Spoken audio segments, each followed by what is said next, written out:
頭去做人，你呢頭就做鬼啊！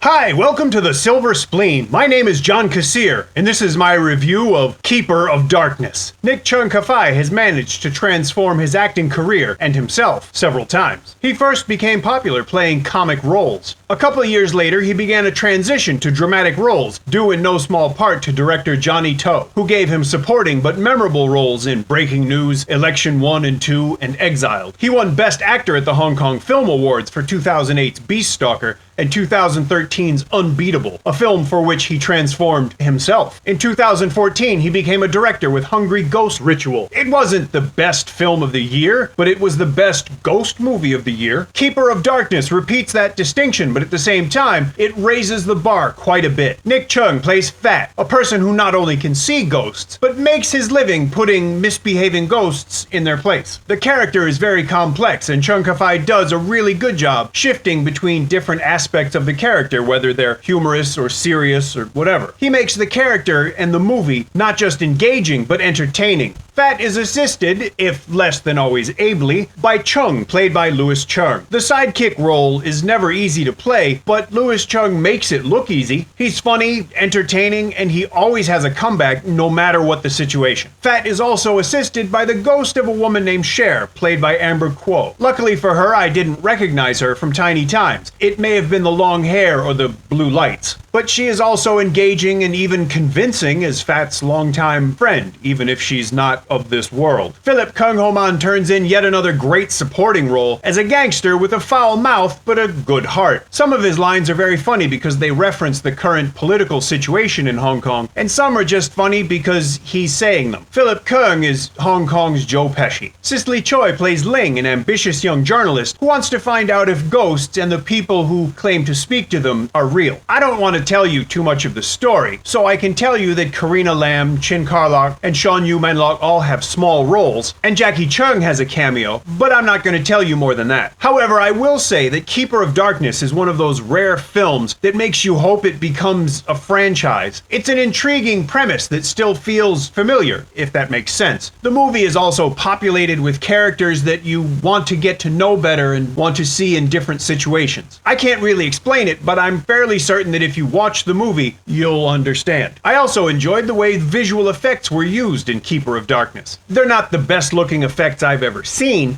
but they're more than adequate considering the film's budget, and they're used so effectively that I could easily accept them, on the visual level. The story is interesting, well told, and certainly has enough going on to keep your attention. Keeper of Darkness isn't a perfect movie, but what movie ever is? A flashback meant to explain things actually left me kind of confused because of the very illogical behavior of 2 out of the 3 people in it. But in the overall context of the movie, I didn't really care. I haven't had this much fun in a movie in a long time, and like I said before, I really hope this film gets at least 1 sequel, if not 2 or 3. I want to see these characters again, and I want to watch them have new challenges and new adventures. It was also nice to see the UFO logo up on a big screen. If you want to watch this movie, go see it in the cinema. It's a lot of fun on a big screen with loud speakers, but if you don't see it that way, don't steal it. Wait till you can rent it or buy a copy. When it gets released to home video, I'll update the description with a link where you could do just that. If you enjoyed my review, please tell me. If you didn't enjoy it, tell me. If you enjoy the channel, please subscribe. Thanks for watching, and I'll see you again soon.